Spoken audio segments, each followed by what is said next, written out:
Gente, boa tarde, são 16h31, estamos iniciando nossa live aqui, que foi transferida de ontem para hoje, e olha quanta coisa aconteceu de ontem para hoje. Estamos aqui iniciando, Danilo entrando, o Ricardo, a Moniquinha, a Jana de Souza, Bilinha entrou aqui, já está acenando, cumprimentando a gente. Nós vamos ter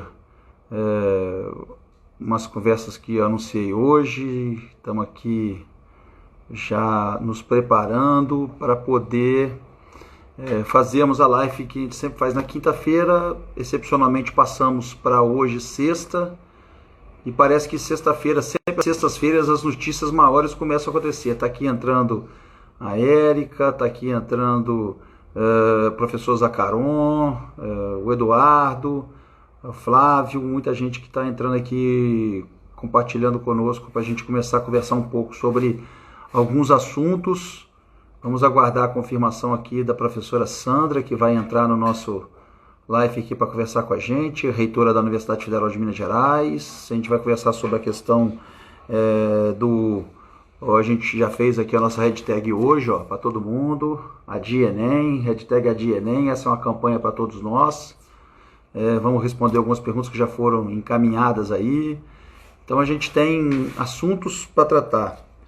Queria saudar, agradecer a todos a prestigiar aí nossas redes sociais. Tem muita coisa, muito conteúdo que surgiu e que vai surgir.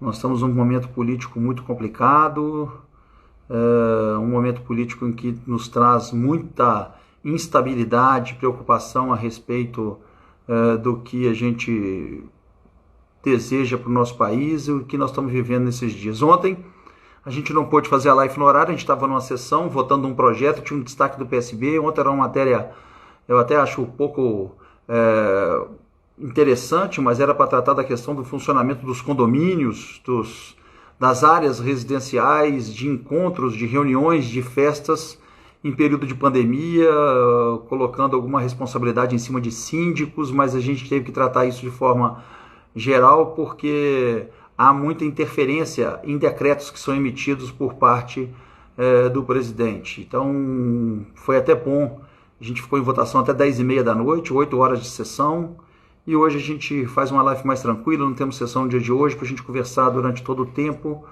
e muita gente aqui entrando, prestigiando a nossa conversa. Eu vou responder alguns questionamentos que foram feitos anteriormente aí, gente que encaminhou pelas redes sociais, encaminhou por WhatsApp questionamentos, muito do Enem, muita probabilidade de adiamento do Enem, muito de adiamento das eleições, em função da decisão que nós tivemos na última quarta-feira, quando o Supremo disse que não iria mudar os prazos. Lógico, ele não pode mudar os prazos porque a eleição está marcada, quem tem a prerrogativa de mudar e remarcar é o Congresso Nacional, o Poder Legislativo. Eu acho que isso vai acabar acontecendo. Está entrando mais gente aqui, eu quero saudar a Kátia, a Jana, as pessoas que estão me perguntando sobre a questão dos nossos projetos. Vou falar sobre a MP 966, que é a MP que a gente está chamando de MP da blindagem, do habeas corpus preventivo. Parece que eles editaram essa medida provisória ontem, sabendo que iria acontecer hoje. Essa discussão da utilização ou não de cloroquina, eu não quero entrar no mérito porque eu não sou médico, não sou cientista, não posso fazer uma análise sobre a propriedade da utilização, mas isso está sendo feito, né? Falar um pouco sobre a saída do ministro Nelson Tait, que acabou de dar uma coletiva com muita lucidez, a gurinha mesmo, eu estava assistindo antes de a gente entrar aqui, e sobre a discussão que a gente está levando a todo momento e que a gente mostra mais uma vez dessa instabilidade dentro do próprio Palácio na questão da divulgação ou não do vídeo da reunião ministerial ocorrida no dia 22 de abril, quando o presidente disse que não disse o que ele disse, né? Que agora a PF passou a ser proteção familiar, não é mais Polícia Federal não. Então é nessa realidade que a gente está lidando, é nessa realidade que a gente está trabalhando. Quero aqui então começar respondendo alguns questionamentos, quero agradecer a participação. Eu tenho um grande amigo que está aqui, já entrou e me fez uma pergunta mais cedo, o nosso companheiro deputado federal, lutador, brigador do Rio Grande do Sul, Heitor Chu, que me pergunta o seguinte, ele me perguntou mais cedo, tem muita gente com mais idade, às vésperas de aposentar, faltando aí, pela nova regra, 2 anos, 3 anos, que estão sendo mandados embora. Estão sendo mandados embora neste momento em função da crise econômica, em função do Covid e tudo. E como é que ficaria a situação dessas pessoas? Algumas delas poderão ir para o 905, outras delas vão ter que tentar pagar autônomo a situação do restante da sua aposentadoria, para que ele possa aposentar de uma forma íntegra, porque ninguém vai conseguir emprego neste período, e muito menos aquelas pessoas que estão com a idade mais avançada na iminência de se aposentarem. Nós vamos ter, depois disso tudo passar, um número muito grande de pessoas que vão estar, saudar o Luffy que está aqui entrando e fazendo um aceno para nós, agradecer a sua presença. Então a gente vai, nesse sentido, lutar para estes também. Não tem como a gente fazer uma reforma da Previdência com esse sentimento que tem o ministro Paulo Guedes em cima da Previdência do que foi feito. E infelizmente as empresas, ao começarem a fazer isso, em vez de fazer daqueles que têm mais perspectiva, começam a fazer naqueles que estão na iminência. Eles vão receber aviso prévio que tem de direito, mas vão ficar aí há 2, 3 anos para se aposentar sem o direito da aposentadoria. Esse é um grande problema que a gente vai enfrentar logo depois que a gente passar por essa pandemia.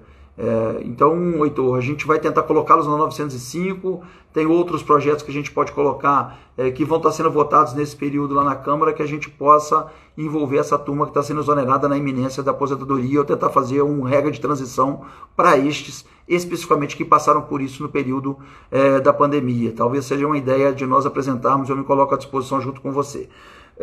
Outros perguntaram aqui, eu recebi muita pergunta sobre a questão por que as pessoas estão pagando mensalidades de escolas que estão funcionando só remotamente e que são particulares. A gente conseguiu fazer o adiamento do FIES. Isso foi sancionado até ontem. E tentamos fazer que o adiamento fosse só a suspensão e a anistia. Essa proposta foi do PSB, foi da bancada do PSB, do deputado Denis Bezerra, do Ceará. E nós encampamos e defendemos. Então, aqueles que tiveram a suspensão nesse período de pandemia vão ter a suspensão. Seu pagamento pode ser anistiado lá na frente, mas isso ainda não foi aprovado da forma que nós queríamos. Mas aqueles que estão em faculdades e universidades privadas que não conseguiram o FIES ou que não tem nenhuma forma de financiamento vão ter que recorrer a uma negociação com o proprietário. Eu tenho amigos que são proprietários de universidades que estão conversando com seus alunos, sabendo que alguns funcionam de uma forma remotamente, os professores continuam trabalhando.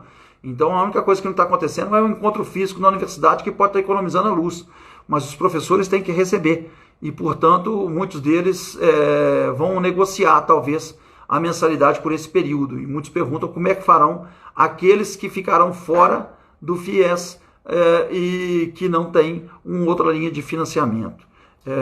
Eu quero aqui entrar em algumas questões da nossa pauta. Enem será um motivo da pauta de uma conversa nossa, então eu quero aqui entrar na nossa pauta sobre o que nós vamos fazer. O Enem vai ser adiado de uma forma ou de outra. O governo começa a analisar a possibilidade disso. O Rodrigo, que estava muito isolado, Rodrigo Maia, isolado do governo e isolado pelo Centrão, começa a se aproximar. Ontem fez uma visita ao presidente, disse que levou essa reivindicação do adiamento do Enem, e a gente quer colocar que os mais vulneráveis sempre vão ficar à mercê desta situação, né? Como é que vai um cidadão que não tem acesso, que não tem um laptop, que não tem um computador, que não tem uma rede Wi-Fi acessível, contínua, para poder estudar, aqueles que podem estar fazendo remotamente, garantindo, se for mantido esse período. Então, fatalmente nós vamos conseguir. Se não conseguirmos isso por uma boa vontade por parte do governo federal, que a gente nunca encontra, a gente vai acionar judicialmente. A UBS e a UNE já fizeram isso, mas talvez fizeram na instância errada. Nós estamos fazendo estudo jurídico, já acionamos os advogados, são ligados a nós. Eu pedi autorização ao presidente nacional do partido para que a gente possa conversar com o advogado lá do nosso PSB, para que ele possa impetrar talvez uma ação no Tribunal Regional Federal ou na Justiça Federal, pedindo o adiamento do Enem, que a gente sabe que é se fazer justiça. O que foi usado hoje pelo Moro, o Moro, ex-juiz, esquece agora que ele é ex-ministro, o Moro, ex-juiz, e que sabe muito bem disso, alegou a questão da divulgação do vídeo sobre o princípio da paridade das armas. Não dá para quem está no poder editar ou mandar o vídeo do jeito que quiser. E ele fala da paridade das armas, que é uma da fundamentação que nós estamos usando jurídica.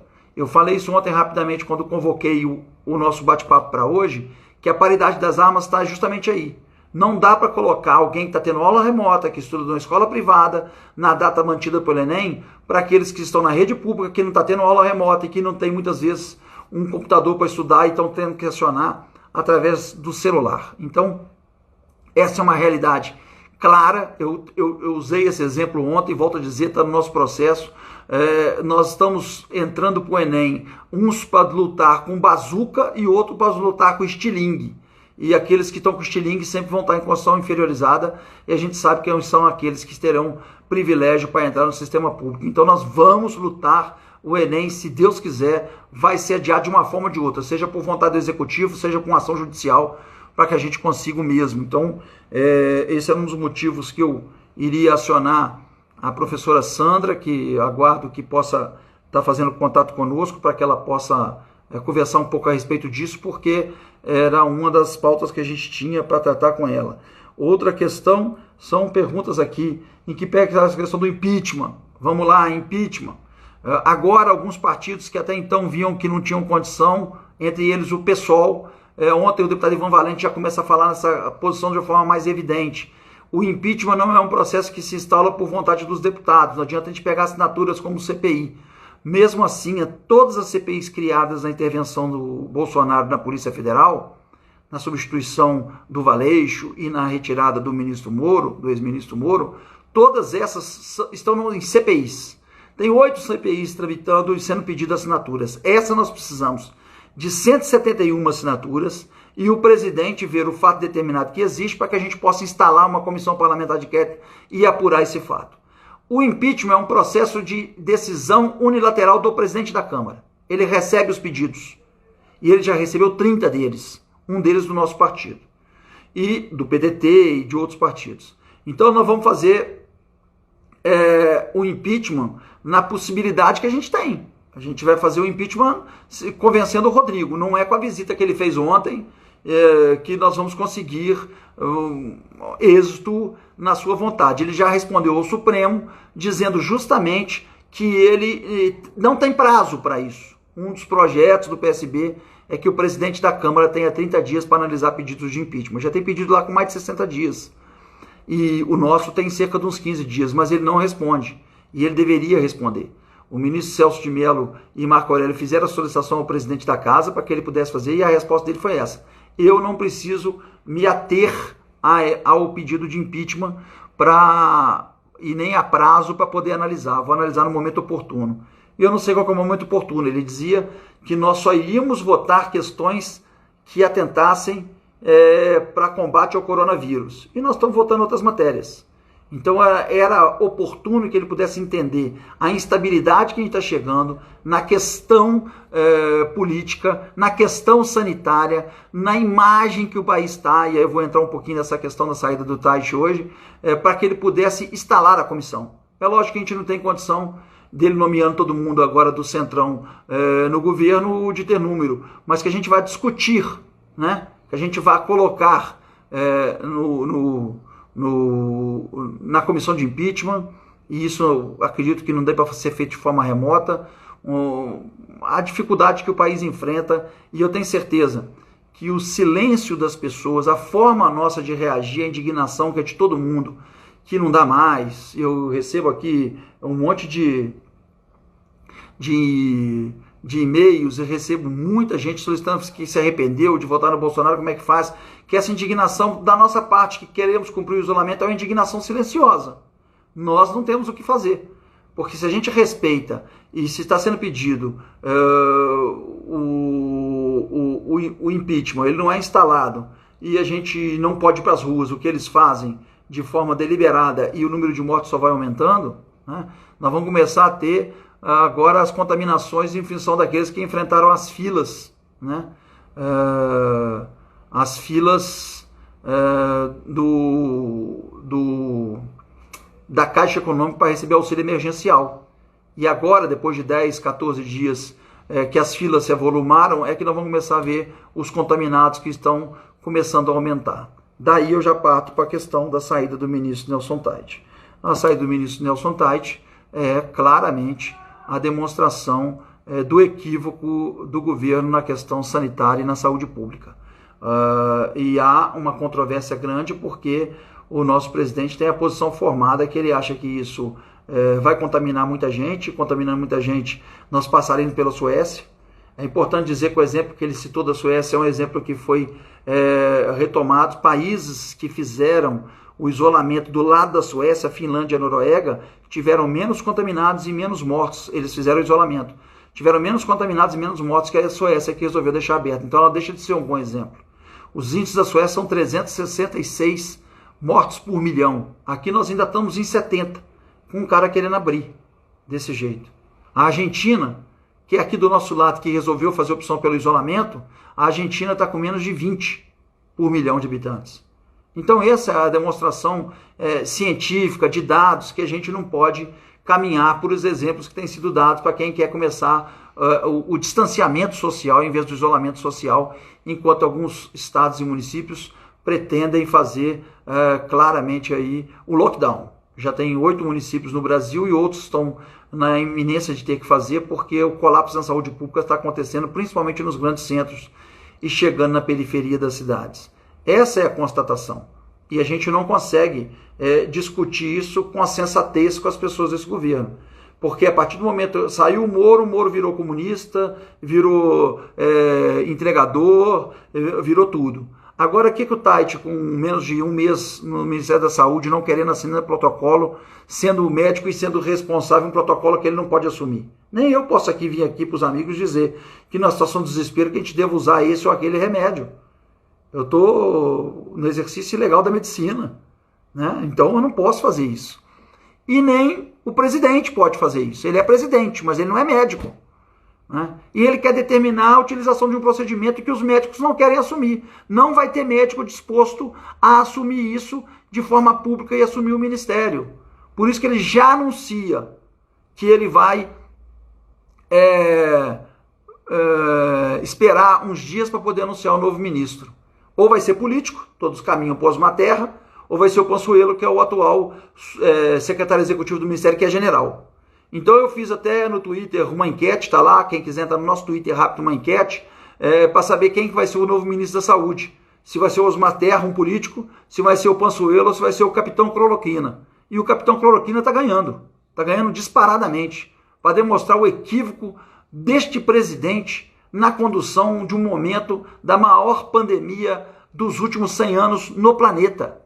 As pessoas que desdenharam isso falam assim, isso vai ficar menos que o número de mortes da H1N1. H1N1 ano passado no Brasil matou 800. Aqui nós estamos morrendo 800 por dia. Nós vamos passar hoje o número de 14 mil. É bom lembrar que sábado passado nós tínhamos 10 mil mortos. E foi decretado até luto pelo presidente da Câmara. E alguns órgãos o fizeram também, como o Supremo Tribunal Federal. Neste sábado agora nós vamos estar beirando os 15 mil, se não ultrapassarmos 15 mil mortos. 50% de aumento, gente, em uma semana. Em uma semana. E as pessoas acham que isso é brincadeira. Né? Aqui está todo momento na TV, as pessoas repercutindo essas ações, as pessoas perguntando o que a gente deve fazer, e até a imprensa, em que o próprio presidente desdenha e que nos dá a informação, fica meio que baratinada. Ela não sabe direito o que ela vai falar, o que ela vai fazer, porque se posiciona de uma forma. 2 horas depois, hoje eu estava numa reunião com companheiros aqui, fazendo uma live aqui de pré-candidatos a vereadores em Belo Horizonte. De repente, vem a notícia e aí começa a ligar a imprensa e para tudo para poder conversar sobre a questão da saída do Nelson Taix, que foi muito sóbrio na sua saída, disse que queria resgatar um pouco da contribuição que ele teve do setor público quando se formou, mas ele não conseguiu implementar nada, porque ele queria testar mais, e aí ele começou a visitar. Ele foi a Manaus, ele foi a São Paulo e ele foi ao Rio de Janeiro. O que ele fez na coletiva? Foi agradecer o gesto e a doação dessas pessoas que estão entregando até a vida para poder salvarem outras. Que são os profissionais de saúde, aqueles que estão na ponta. E é isso que as pessoas sensibilizam. Ao fazer isso, ele não podia ser irresponsável. Foi chamado, o presidente achando que iria convencê-lo a ficar. Flavinha fala aqui, estamos no governo que o cara que está lá é um despreparado, estamos largados na nossa própria sorte. É um despreparado enquanto a gente tem parcela da esquerda que não quer assumir o impeachment, porque muita gente já se arrependeu. Eu não tenho dúvida que a próxima pesquisa, os índices do presidente estarão menores e a gente que está querendo dar um norte para esta pandemia, não vamos dar com um presidente errático como esse, que a cada dia toma uma atitude diferente daquela e vem, de certa forma, trazer dificuldade para nós todos. Então eu quero aqui claramente dizer que a gente vai continuar com a bandeira do impeachment, sabendo que o número, por causa do Centrão, é inferior, sabendo que a gente não tem número para aprová-lo. Acho que ele tem que funcionar de forma física. Se nós tivéssemos a boa vontade do presidente da Câmara de instalar a comissão para a gente apurar isso tudo, porque vai cair num outro problema que agora as pessoas dizem, não tem nada contra esse cara, ninguém pode falar que ele erra, mas não rouba. Vamos aqui agora para o vídeo da reunião ministerial. Vamos entrar num outro assunto da nossa pauta aqui, do vídeo da reunião ministerial. O que está acontecendo, gente? Ele quer colocar só os seus apensos ou pessoas da qual ele manda. Não é ele lidera, não, ele manda para serem seus subordinados. Vai acontecer com a saúde também. Assim como é a Damares, Direitos Humanos, Ricardo Alves, Meio Ambiente, Ernesto Araújo, Relações Exteriores, o Itraub, Educação. São esses que são inferiores intelectualmente ou até um certo desvio que o presidente quer ter ao seu lado. Agora vamos ver quem ele vai colocar na saúde. Né? Vamos ver quem ele vai colocar na saúde. Num momento desse, como é que o mundo enxerga? No meio da pandemia nós temos 2 ministros. E os 2 que defendiam a ciência saem. Essa é a realidade.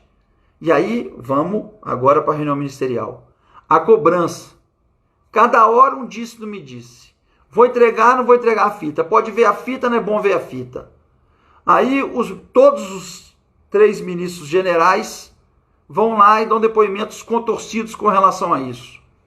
Há até a suspeita, e as pessoas colocam, o que existe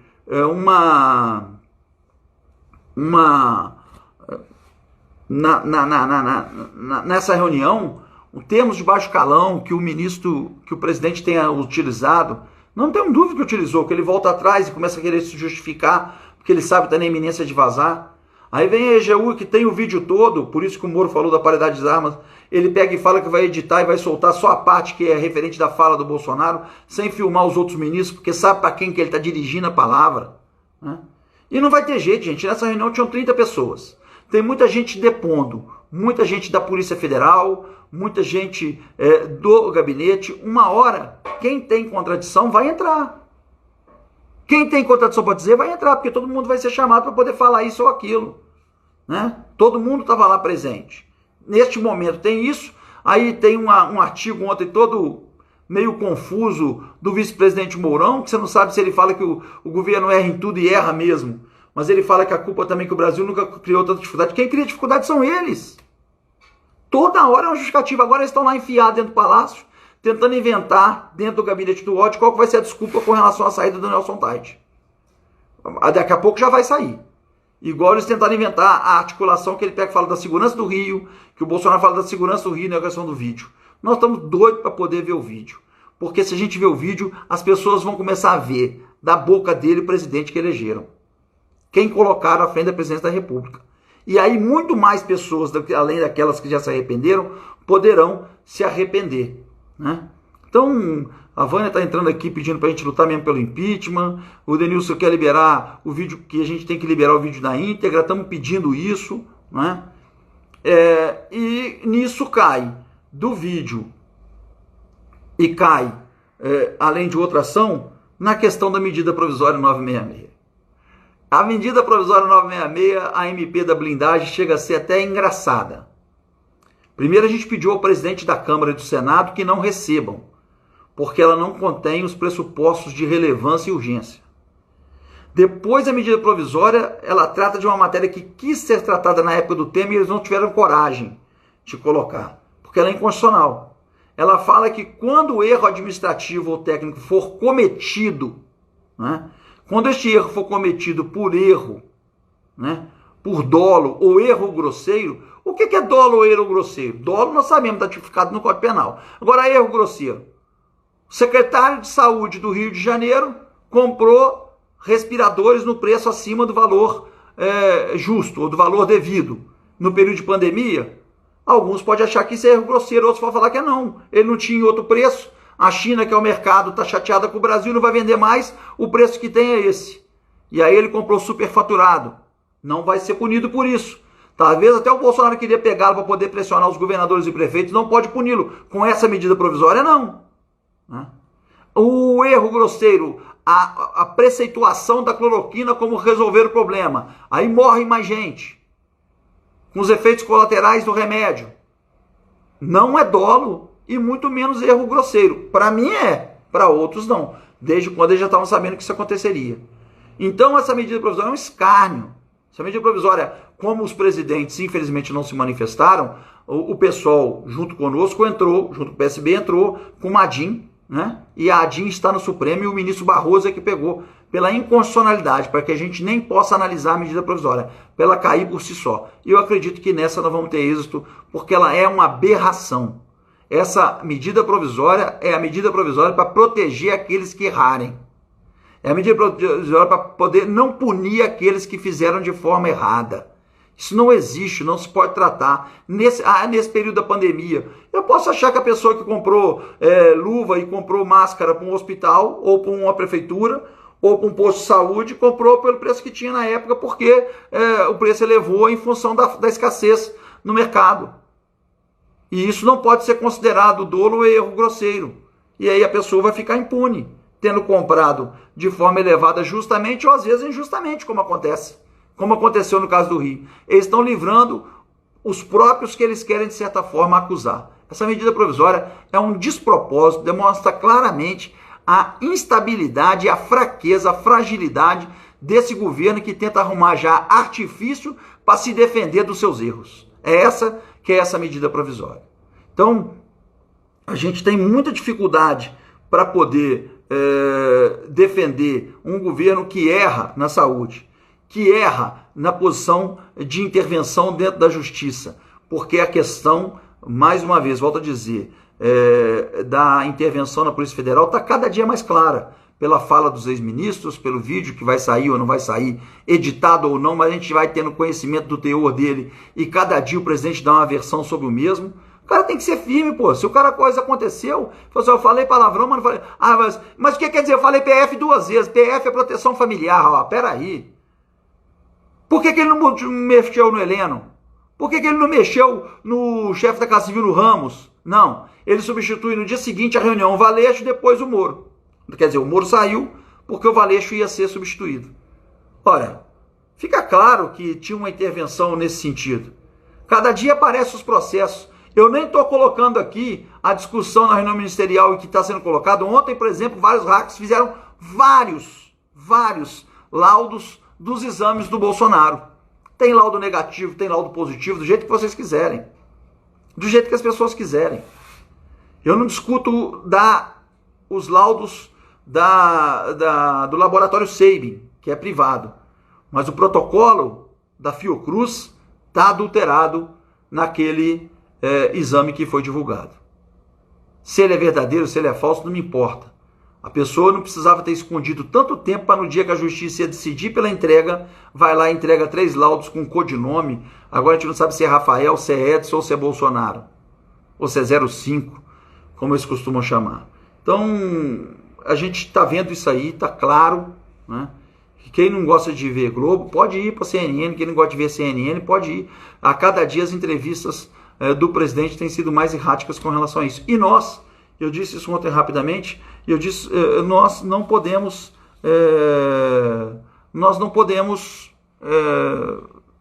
ficar em cima do muro. Nós não podemos ser morno. Estou recebendo aqui agora um contato da reitora. Ela disse que está com problema de acessar o Instagram na internet.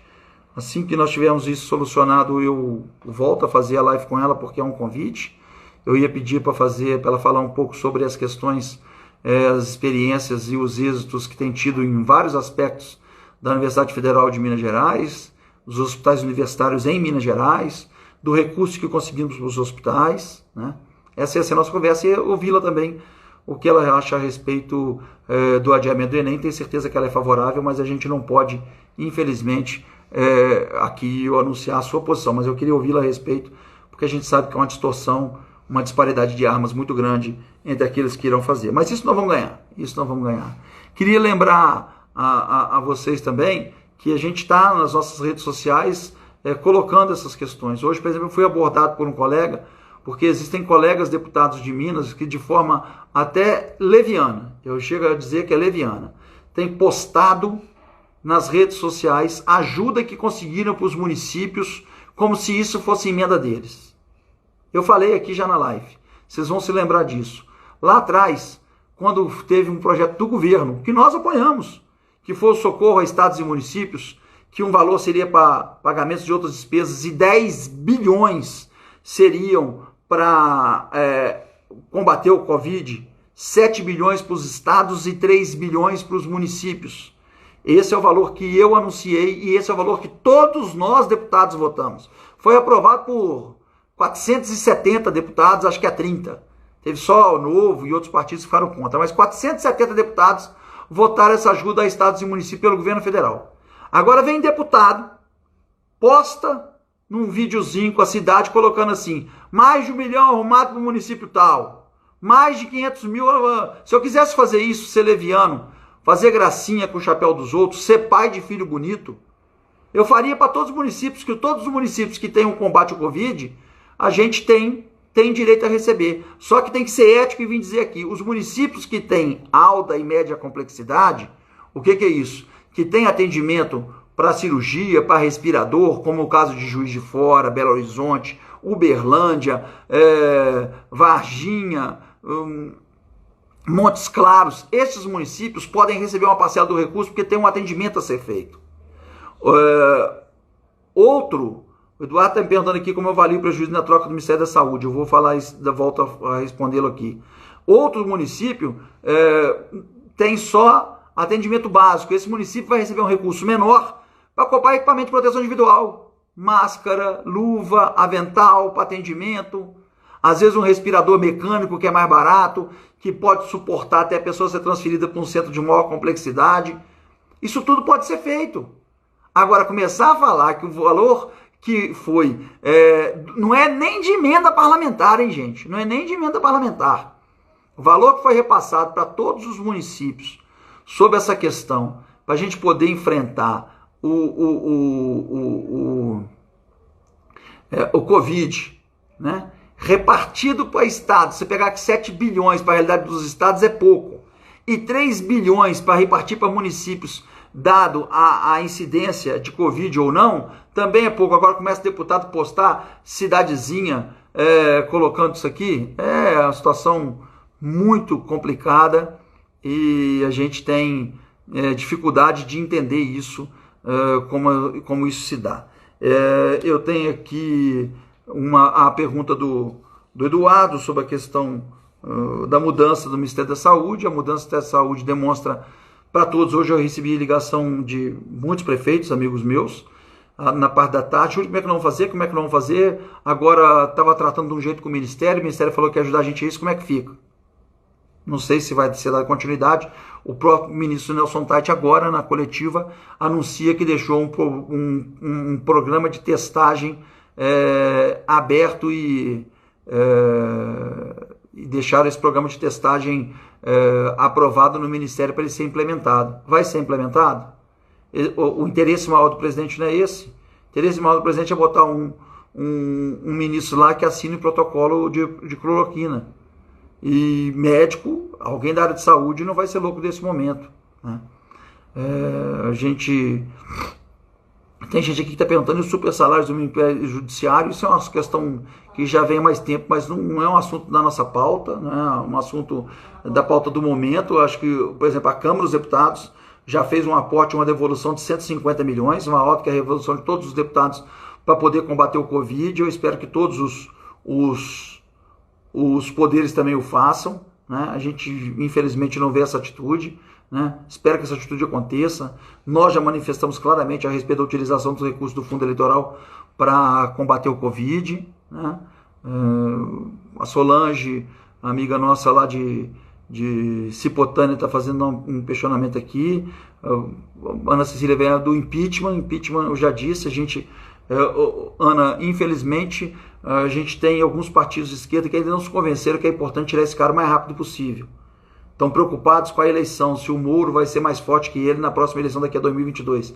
Eu não sei se o Brasil suporta isso mais 2 anos e meio, para que a gente chegue até 2022 nessa realidade. Essa é a minha grande preocupação.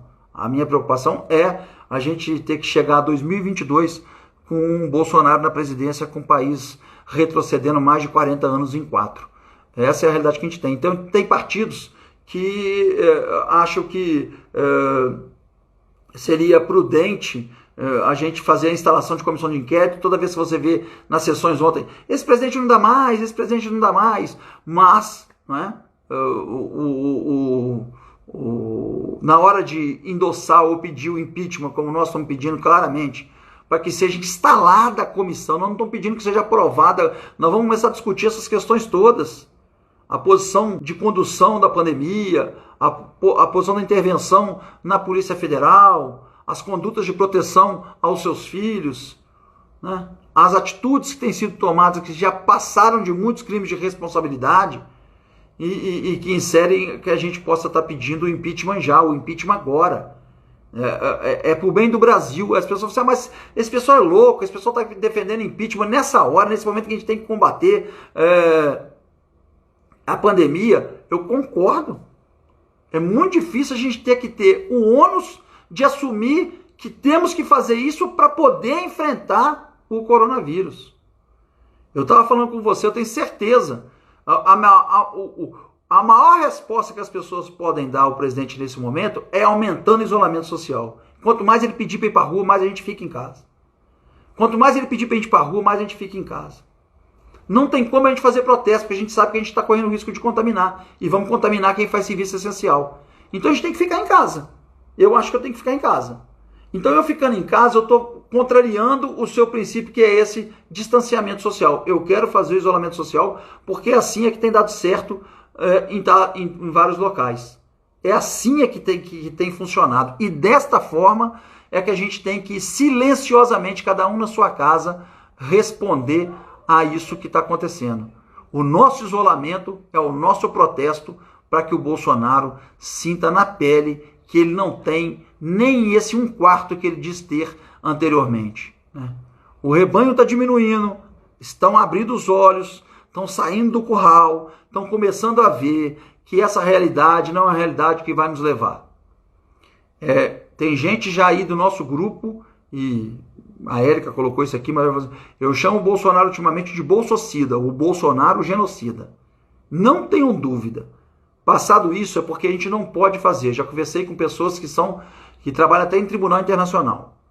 Não tem como pedir no tribunal internacional que o Bolsonaro responda por crime contra a humanidade. Quem tem que esperar concluir, passar a pandemia para falar assim, o Brasil teve tantas mil mortes que vão ser atribuídas às suas atitudes, vão ser atribuídas aos seus equívocos.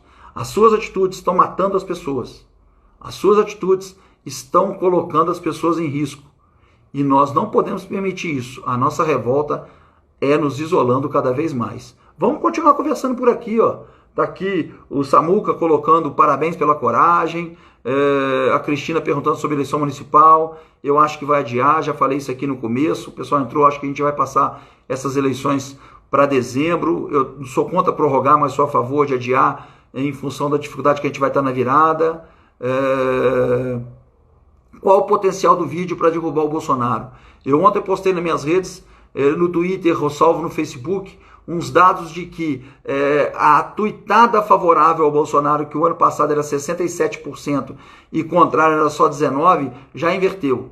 Nós já estamos começando a fazer com que os lúcidos ganhem do rebanho. Quer dizer, já tem mais gente hoje colocando nas redes sociais matéria de arrependimento, de que não aguenta mais e outras coisas, do que gente defendendo, vindo aqui, por exemplo, quando eu estou fazendo essa live aqui, que está com ao vivo 44, mas entraram mais de 100, que eu vejo embaixo, já estão falando que já se arrependeu e que não quer isso acontecer. A Almezina está perguntando se convenção partidária será online.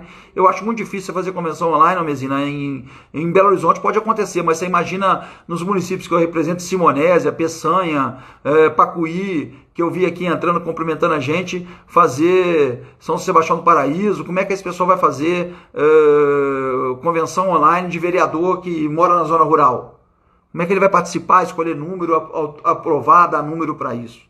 É muito complicado que isso aconteça dessa forma, e eu acho que a gente vai ter que adiar justamente para poder fazer as convenções tradicionais. Se nós adiarmos para dezembro, por exemplo, primeiro domingo de dezembro, o prazo final passa a ser junho e o prazo das convenções vai ser agosto e setembro ou outubro. Então a gente ganha prazo para poder passar por esse período da pandemia.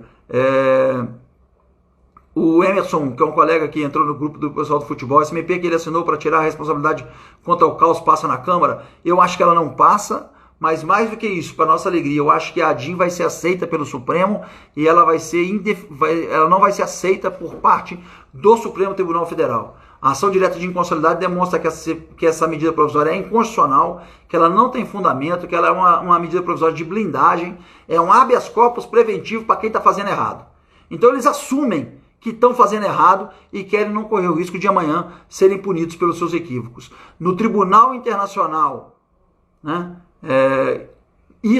essa fundamentação, ou essa medida provisória não pode ser utilizada.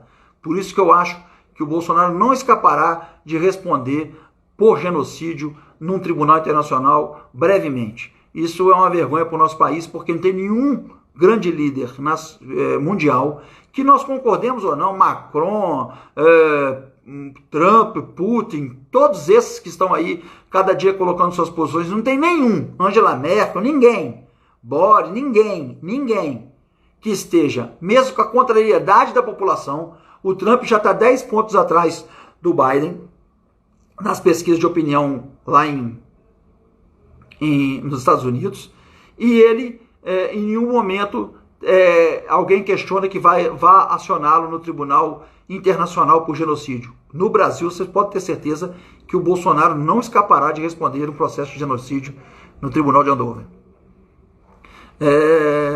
Júlio, a Secretaria Estadual está falando os dados errados, falou no boletim que em Patos tinha 25 casos e hoje falou que tem 19. Há uma tremenda subnotificação nisso. E essa subnotificação é muito grande, muito mais da contaminação, porque boa parte dos contaminados são assintomáticos. Boa parte das pessoas que estão contaminadas não sabem que estão, mas estão levando para quem vai somatizar. De cada 100 casos, 80 são assintomáticos, 20 são sintomáticos e 5 são graves. Se você colocar que de cada 100 isso acontece, se você colocar de 1 milhão, nós estamos falando de 5 mil. Se você falar de 100 milhões, nós estamos falando de 500 mil. Se nós falarmos de 200 milhões, nós estamos falando de 1 milhão de pessoas.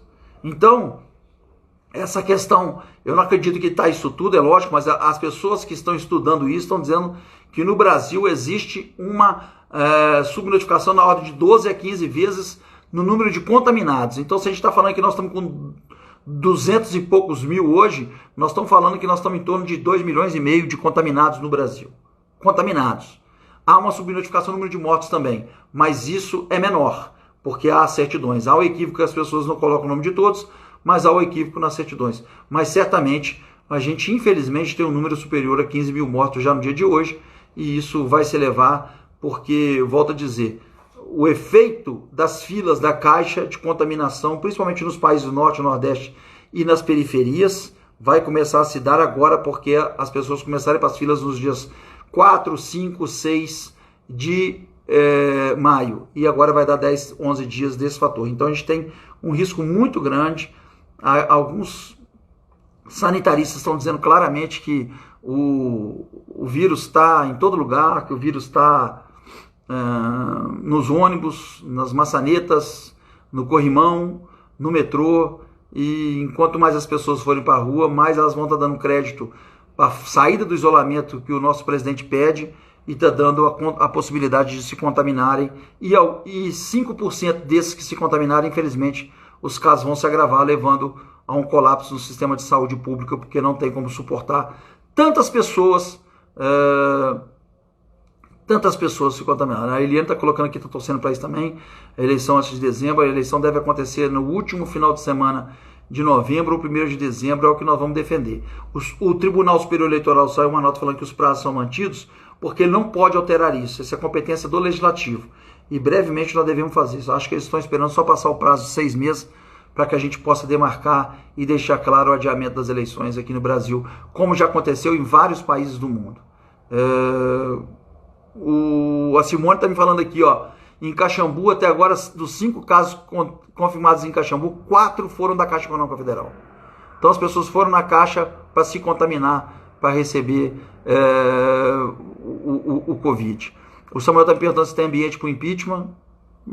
Ambiente tem, nosso tem. A gente fala assim, precisa de gente na rua. Não tem gente na rua porque nós, que somos prudentes, não estamos querendo ir para a rua fazer manifestação. Se pudesse, o Omezino está falando aqui que o povo quer ver. O maior vírus que o Brasil tem hoje chama-se bolsonarismo.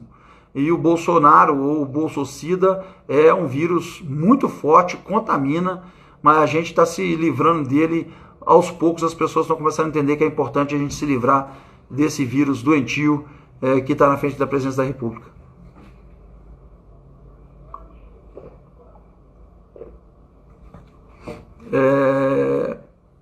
A confraria do Roberto Montijo está indo um pouco do tema, pergunta se vamos ter eleição e como é que vai estar a situação em Belo Horizonte. Eu remotamente, assim como a Justiça podia, fiz minha transferência para Belo Horizonte. Então estou esperando aqui a Justiça abrir para que a gente possa confirmar essa transferência. Temos conversado com os pré-candidatos, estamos nesse período aí de pandemia vendo uma corrida incrível de quem está no poder, porque tem a máquina, tem a estrutura para poder mexer nos pré-candidatos a vereadores, por isso que estava conversando com vários deles hoje de manhã. Mas eu acho que as eleições, volto a dizer, serão no final do ano. Não sou a favor de prorrogar mandato de ninguém, sou a favor de nós adiarmos um período para poder estabelecer, e eu espero que a gente possa ter as eleições no final do ano, e se isso for, por enquanto está mantido, nós vamos começar a trabalhar isso fortemente. Não temos feito as visitas nas ruas, Roberto, nem ido aos locais que a gente possa estar com as pessoas para conversar um pouco e fazer alguns fóruns de aprofundamento, em função de estarmos cumprindo e devemos cumprir o isolamento, que esse é o que pede a ciência e aqueles que estão debatendo o Covid. Se nós estamos bem, é porque nós estamos em casa. A Diana coloca aqui que Juiz de Fora já tem 22 mortes. Eu tenho certeza que já tem mais do que isso, infelizmente, mas a subnotificação leva a esse caso. Nós vamos começar a ter nos locais, nos centros aí, que não vai ser anotado, porque não passa pelos hospitais, pessoas morrendo em casa, igual nós vimos na Itália, igual nós vimos no Equador, igual nós vimos na Espanha. Já está acontecendo no Brasil, na região norte, principalmente no Maranhão, no Pará e no Amazonas. Agora está descendo para o Nordeste. Alguns estados têm a situação mais caótica do que o outro, como a situação, por exemplo, no Nordeste, do Ceará. Há clima para adiamento, prorrogação não, mas adiamento sim. Eu tenho certeza que se isso fosse colocado em votação, seria aprovado amplamente hoje lá na Câmara. Tem gente que está falando aqui que está em casa 2 meses, não recebeu o auxílio emergencial, tem que postular. Se não tiver direito, alguma coisa está errada no protocolo, no pedido, tem que justificar. Outro dia nós vimos uma menina que saiu a resposta em que foi indeferido o auxílio emergencial para ela porque ela era presidente da República. Essa foi a resposta da Receita Federal. Enquanto isso, nos Estados Unidos, as pessoas receberam pelo correio em casa, todas as pessoas que têm registro RG e que têm o endereço, receberam em casa um cheque de $200 para poder fazerem as compras. Todas as pessoas, independente de ser rico, pobre, necessitado, todas as pessoas receberam $200. Sem fila, sem nada, um cheque para a pessoa poder descontar e comprar para quem estava precisando. Aqui a gente tem que ficar nessa penúria de comprovar isso, comprovar aquilo. E tem cidades que eu recebo relato que a cidade está funcionando, não tem nada fechado, o protocolo do prefeito foi manter tudo aberto, normal, e tinha gente na fila da Caixa. Né? E tem muita cidade que eu estou recebendo aqui porque não quiseram fazer PIA-CRAS. Os prefeitos das cidades menores, não estou falando de cidade igual Belo Horizonte, igual São Paulo, igual Rio, não. Estou falando de prefeito de cidade menor, sabe quem são as pessoas necessitadas do município, sabe quem trabalha. Agora eu tenho conversado com lideranças e prefeitos amigos que tem gente na cidade que está trabalhando e recebeu auxílio emergencial. E tem gente que era informal, que vendia uma pipoquinha, que deixou de trabalhar e que não está tendo direito a receber auxílio emergencial. Essas distorções acontecem, como aconteceu com as Forças Armadas, onde mais de 75 mil militares receberam o auxílio emergencial, e esses, se não devolverem, vão ter que devolver nos seus contra-cheques. Essa é uma constatação que, infelizmente, até para eles aconteceu nas Forças Armadas. Eu não queria que acontecesse, podia acontecer em qualquer outro setor do governo, mas aconteceu nas Forças Armadas, onde existe um contingente muito grande de pessoas que recebem pouco, e as pessoas foram inseridas de forma equivocada, não deveriam ter sido. E essa é a injustiça que a gente tem no Brasil. Tá aqui o Samuca falando que se fosse de Minas meu voto, ele é de Recife, é um companheiro que nos acompanha de lá, está sempre prestigiando a nossa live, nossas redes sociais. Muito obrigado pela contribuição, independente de onde você for, é um prazer e um dever nosso prestar atenção naquilo que a gente deve, naquilo que a gente faz com o nosso mandato. Muito obrigado pela sua participação e de muita gente aqui. Eu já falei da medida provisória, já falei do Nelson Tait, já falei da reunião ministerial. Se alguém quiser perguntar alguma coisa a respeito disso, a gente está caminhando aqui para o nosso fechamento. A reitora está tentando ver se consegue entrar na sua live. Ela participação, tem que perguntar se ela está fazendo a participação. Está aparecendo aqui um grupo de pessoas pedindo para entrar na live, mas é um grupo de pessoas. Se for isso, é só fazer um sinal com a mão que eu vou aceitar para poder entrar. Ela tem uma solicitação para participar do vídeo, mas é um grupo de pessoas grande, então eu não posso aqui aceitar, porque eu vou aceitar e depois ela, que eu estava esperando, não entraria. Então é só uma confirmação disso, porque tem uma teclinha do lado aqui que a gente aciona ou não esse pedido para poder entrar e compartilhar.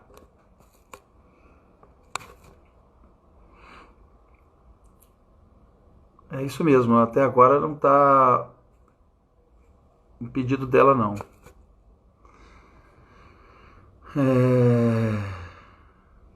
A Débora está falando aqui que foi muito triste ver os militares realmente inseridos no auxílio. Esse eu atribuo a um equívoco. Então, o Eduardo, meu irmão, está entrando aqui, a Beth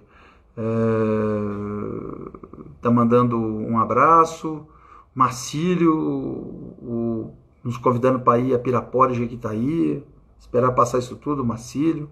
Seu Flamengo que está parado nesse período, e os equívocos, você viram lá que pagaram mais ao Jorge Jesus e não pagaram nada ao massagista que já até morreu de Covid, não pagaram nada àqueles profissionais inferiores lá. Cuidado com essas injustiças, acontece também no futebol.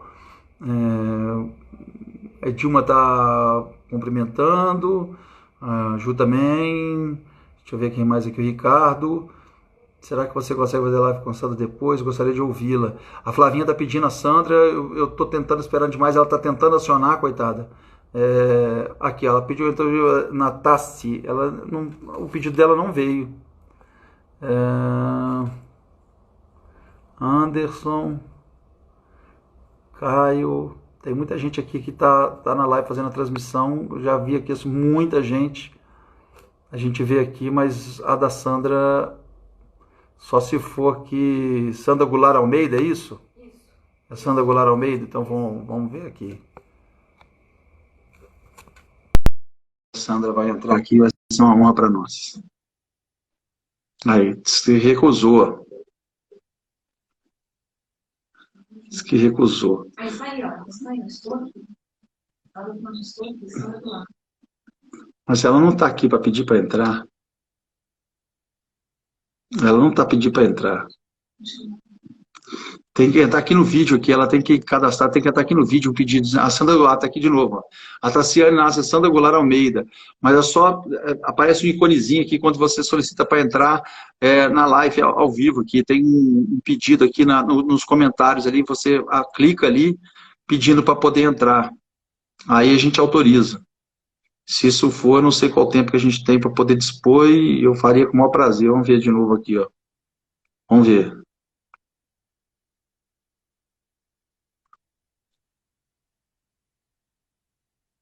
Eu já autorizei aqui de novo. Aguardando a Sandra Goulart. Está aguardando, acho que vai conseguir entrar aqui. Aí, ó. Entrou. Ô, reitora, tudo bem? Boa tarde, deputado. Como vai? Tudo bem?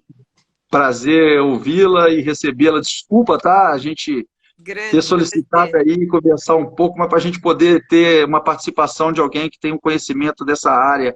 Agradecer muito a sua presença e as suas tentativas aí. Desde mais cedo tá vendo, mas não estava acionando aqui, não estava conseguindo liberar. Obrigada. Muito boa tarde, muito bem-vindo. Estou aprendendo ainda a mexer com essas novas tecnologias, é isso também. Mas o prazer de estar aqui com o senhor. Uhum. Eu vi que você estava tentando entrar e aí você veio acompanhando, de certa forma, nessa conversa. Eu queria, rapidamente, a gente tem aí uns 5 minutinhos para poder te ouvir. Duas coisas, rapidamente. Era importante te ouvir a respeito das ações da UFMG com relação ao Covid, as atitudes da ciência que vocês estão fazendo. E se você puder abordar também, lógico, a questão do Enem, todo mundo muito ansioso para poder ouvi-la. E não deixe de comentar aqui qual foi sua impressão sobre a saída do ministro da Saúde, Nelson Tait. Um abraço, nós estamos aqui para ouvi-la. Obrigada, delegado. Primeiramente, a UFMG tem trabalhado intensamente, as aulas presenciais estão suspensas, mas nós estamos trabalhando muito, atuando em várias frentes para atender a comunidade, a sociedade, como a função da UFMG, a missão da UFMG.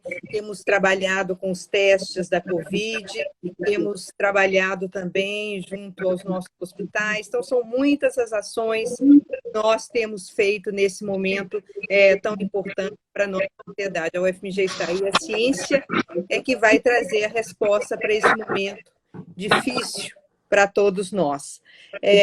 Então, são várias as ações, eu sugiro que todos acessem o site da UFMG, cada dia nós temos pesquisas que estão sendo feitas com estatísticas sobre o nosso estado, a nossa cidade, o nosso país, e temos contribuído, temos uma boa interlocução com a cidade, com o estado, e estamos atuando de forma bastante ativa. O UFMG está, através dos seus projetos de pesquisa e de extensão, atuando muito nesse processo. O senhor está me ouvindo? Está dando para ouvir bem? Estou te ouvindo e queria que você, vou lhe chamar de você, que sempre foi assim, queria que você depois desse as suas redes. Eu já postei aquela divulgação que vocês fizeram nas minhas redes, mas gostaria que você dissesse para as pessoas poderem acionar o FMG se tiverem interesse de conhecer os projetos de vocês. Sim, o nosso site, nós temos um site com todas essas informações, www.ufmg.br/coronavírus, ou apenas ufmg.br/coronavírus, temos todas as informações. Nós começamos muito cedo, deputado, era no início de março, quando nós formamos um comitê, e nós imediatamente já começamos a fazer ações. Temos um comitê permanente que estuda toda a situação e que faz ações, e que nós colocamos no nosso site, no nosso Facebook, Twitter, e nós divulgamos amplamente. Então, convido a todos e todas para visitarem as nossas mídias, o nosso site.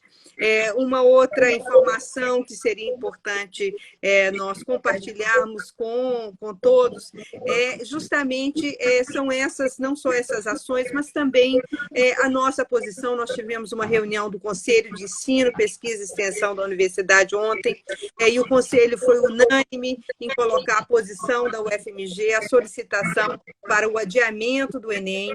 O nosso entendimento é que o Enem, da forma como está programado, ele não pode ser mantido porque a insegurança é muito grande, nós não temos os nossos estudiosos, pesquisadores da UFMG têm avaliado que nós não sabemos quando essa pandemia vai arrefecer, não temos uma vacina ainda, muito embora a UFMG seja a instituição brasileira que está trabalhando numa vacina, mas nós teremos que aguardar. Está terminando o não tempo teremos uma resposta. Oi? Está terminando o tempo e eu te chamo numa live daqui a pouquinho, Tá porque bom. o nosso tempo vai esgotar. Então, tá Aí bom. você De entra qualquer de novo. forma, o Enem precisaria ser adiado. É nessa posição da UFMG que a gente gostaria de dizer.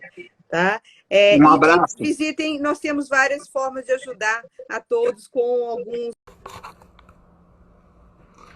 Consegui acionar de novo aqui, deixa eu ver se eu consigo voltar com a reitora. Vou chamar ela de novo aqui. Saíram. A reitora, se tiver de novo, só pedir a entrada de novo que eu aciono e autorizo aqui a reentrada. Estou pedindo para comunicar aqui as pessoas aqui, dizerem que a gente conseguiu retomar aqui. Se a reitora estiver vendo, só a gente retomar aqui. Tem muita gente voltando. Vamos ver se ela vai voltar.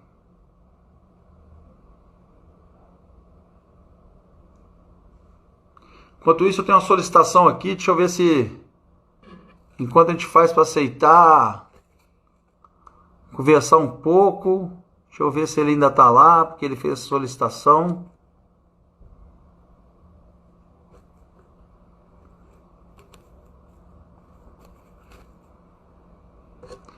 Não, tá só como espectador. Quem ainda estava acompanhando aqui era meu pai, queria ver se ele estava disposto a falar um pouco. Mas foi bom a gente ter conversado com a reitora rapidamente. Ela passou uns 20 minutos tentando entrar e não estava conseguindo conectar.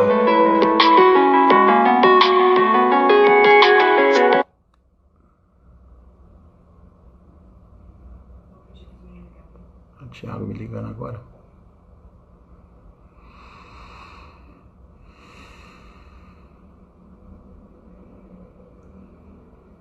Aparece outras pessoas entrando junto aqui, ó. Por isso que aqui, ó. Kátia, Vânia voltou de novo. Outras pessoas aqui estão. Gustavo, Eduardo. Deixa eu ver aqui se eu consigo. Manda um convite novo para ela. Ela entrou. A reitora entrou. A reitora entrou de novo. Ela entrou, né? Essa do lado também. Conseguiu? Entrou de novo? Oi, Júlio. Nós não estamos te vendo. O vídeo está errado aí, tudo bem? Júlia, a reitora entrou de novo para falar com você. Eduardo? Deixa eu tentar ver se eu consigo colocar a reitora aqui, que ela voltou. Fica na linha, você me solicita daqui a pouco de novo. Beleza. Bota a imagem do pai aí. Tentar.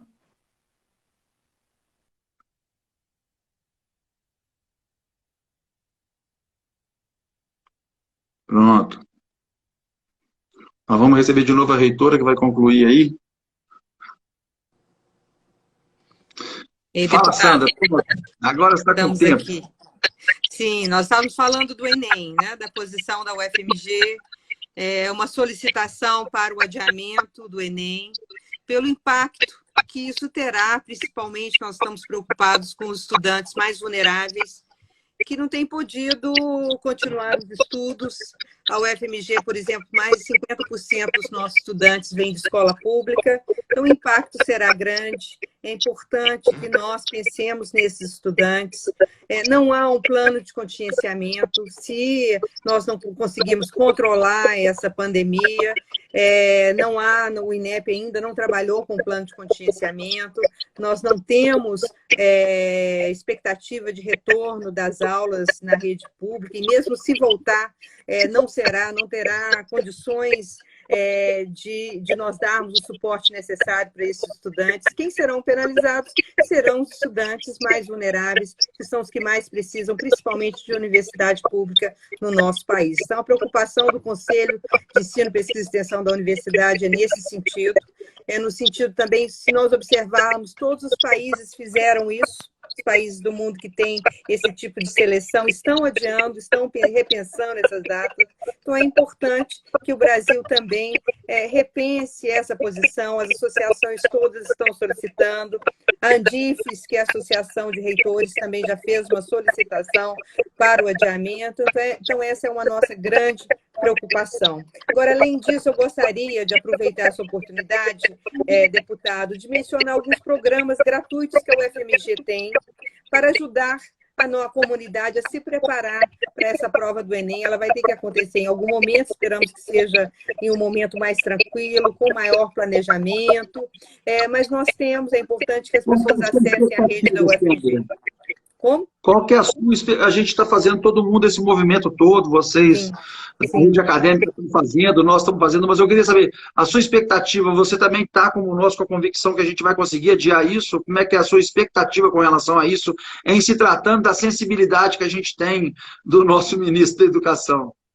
Eu acho que sim. Olha, para você ter ideia, todos estão unidos com o mesmo discurso. Eu não tenho encontrado nenhuma associação, todos pela educação já se manifestaram. Hoje, educadores que têm posições já mais consolidadas já se manifestaram, não são apenas as universidades públicas, as associações, de um modo geral, todas já perceberam que será muito difícil. Nós temos que pensar também nas condições psicológicas desses estudantes nesse momento. Para uma prova que será feita em novembro, nós estamos em maio, não sabemos quando será esse retorno, não sabemos em quais condições, então é sensato que nós comecemos a pensar nesse adiamento dessa prova que tem um impacto tão grande para a vida de todos os estudantes.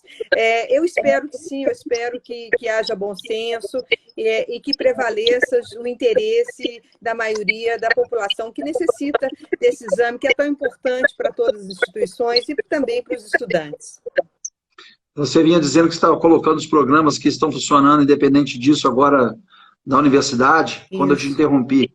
Exatamente. Então, por exemplo, no caso do Enem, nós temos um programa que pode ser acessado pelo site da UFMG e que se chama Preparatório para o Enem, que se chama Face Educa. Nós temos também o que se chama Humanizar. Temos um que se chama Equalizar. São programas da UFMG, usados por meio do nosso site e que ajuda um pouco na preparação para esses exames e que nós estamos à disposição para ajudar quem tiver interesse em acessar. E temos também um que se chama Pró-Imigrantes, que é justamente um programa para ajudar os imigrantes que queiram entrar também na universidade, que necessitem de algum tipo de ajuda nesse sentido. Então, o UFMG continua atuando, né, em várias frentes, como eu disse, não apenas atuando junto à Covid, mas em várias outras atuações que são importantes para a nossa sociedade. Eu digo sempre que nós somos uma universidade federal e somos de Minas Gerais. Então, o nosso papel é atender a nossa sociedade, é o que nós temos feito. Eu sabia disso, por isso que lhe convidei, para que a gente pudesse conversar um pouco. Estou ansioso para poder passar esse período de pandemia, para que a gente possa presencialmente tomar o nosso café. Uhum. Já te prestigiei em outros eventos que a universidade faz, quando fez em defesa a Brumadinho, quando fez em defesa a várias ações que vocês têm em Belo Horizonte, em Minas Gerais e no Brasil, por que não dizer, porque é coletivo. Da mesma forma que nós estamos prevendo o adiamento das eleições, ou vamos trabalhar para isso também, as eleições municipais de outubro para talvez final de novembro, início de dezembro, mas não aceitar a prorrogação, não virar o ano. Vocês trabalham com uma suspensão para um prazo, o que vocês acham que é algo razoável, que vocês começam a pensar como datas que seriam satisfatórias para que pudesse equalizar esse período e colocar todo mundo minimamente em igualdade de condições? Olha, nós ainda não pensamos numa data, mas sabemos que novembro está muito perto. Essas provas precisam ser rodadas, os estudantes precisam ser preparados.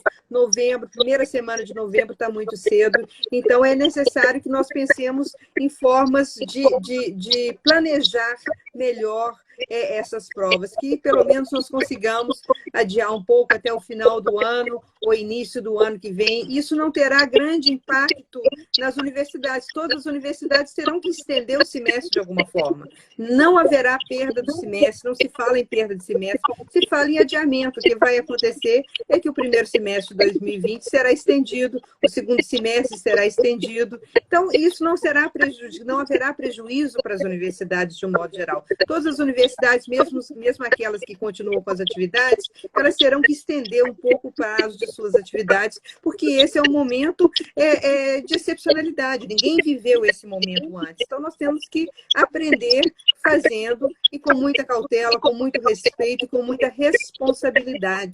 É o que a gente tem dito sempre.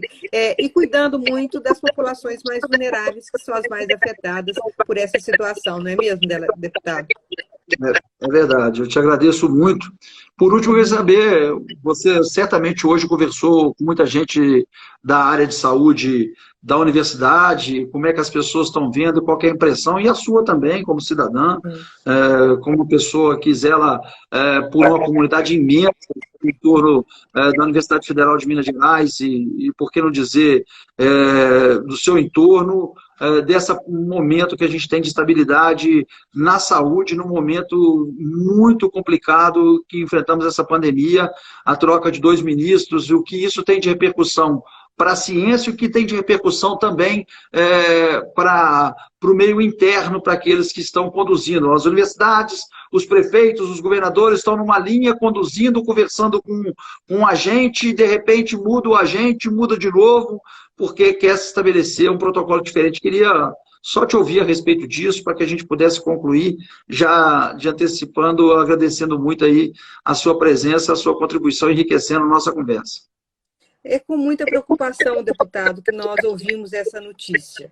É um momento que nós precisamos de cooperação, precisamos trabalhar conjuntamente. A UFMG tem feito isso com a cidade, tem feito com o Estado e também com o governo federal tem tido, que é um momento de união dos esforços do poder público, da academia, da ciência, para resolver um problema que tem afetado dessa forma o nosso país. Então, é com grande preocupação que nós vemos que em pouco tempo nós tivemos 2 ministros da saúde, e isso nos dá muita insegurança. Então, espero que o próximo ministro tenha também o perfil técnico. Isso é importante que nós tenhamos pessoas que tenham conhecimento, que respeitem os dados científicos que têm sido produzidos.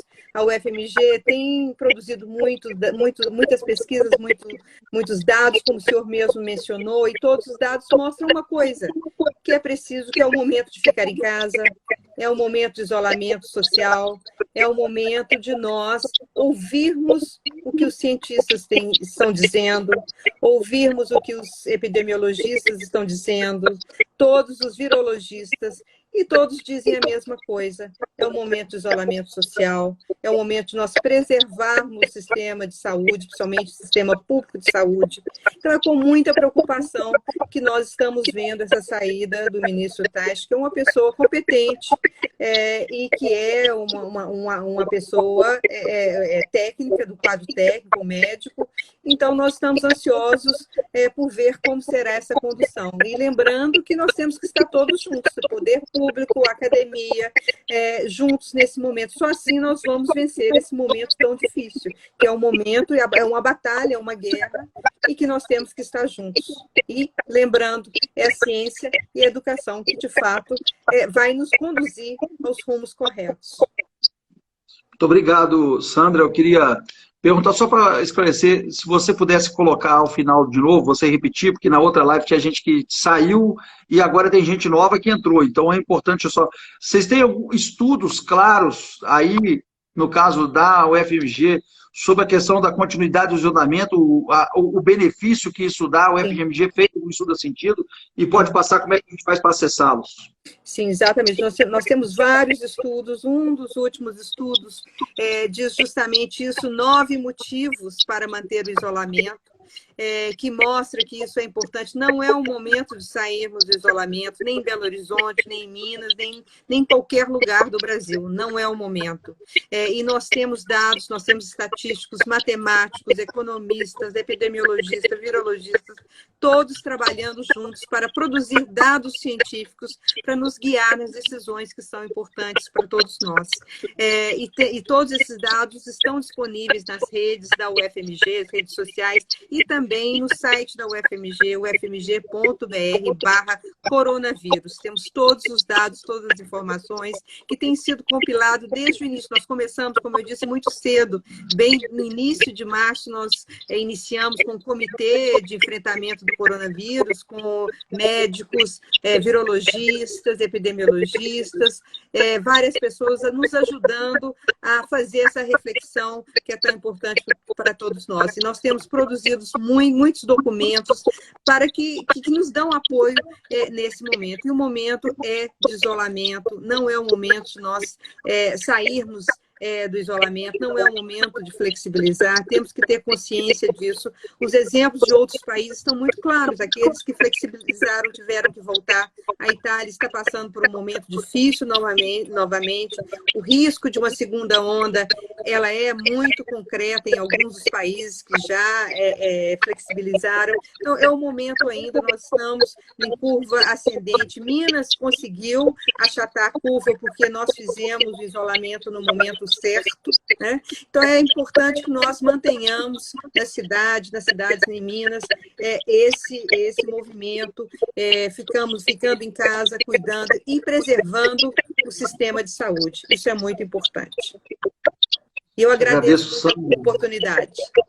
Desculpa te incomodar aí no final de semana, sabendo que você está trabalhando, preparando para sair ainda da universidade, mas é um prazer estar falando com você.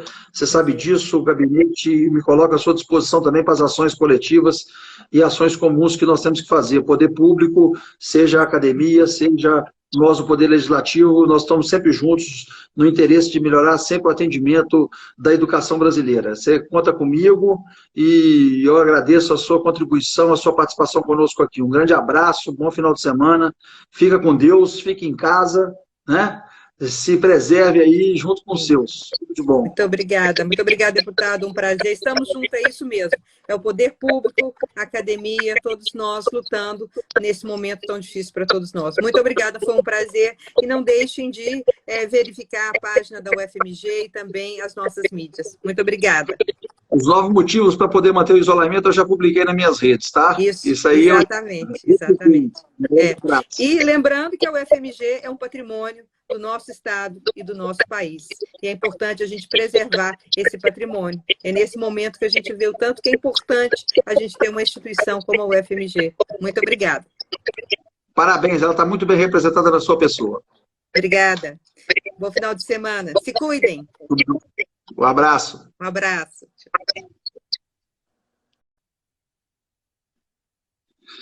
Pois é, gente, aí está uma pessoa da academia falando a respeito da questão do isolamento, do Enem, né, principalmente, e também do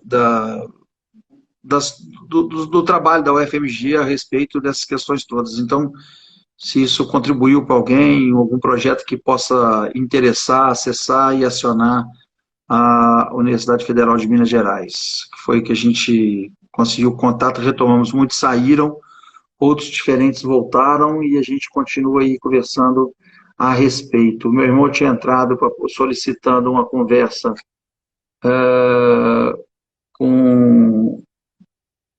porque eu fui acionado com umas 4 ou 5 pessoas aqui perguntando do meu pai, e ele estava na rede aqui, mas parece que ele já saiu, a gente volta a falar num outro momento, não, ele sendo de casa e estando em casa, a gente consegue conversar mais rapidamente, aí eu convido a todos para que a gente possa compartilhar um pouco das conversas junto com ele, que está lá ansioso com isso tudo que está acontecendo na política também, tá bom?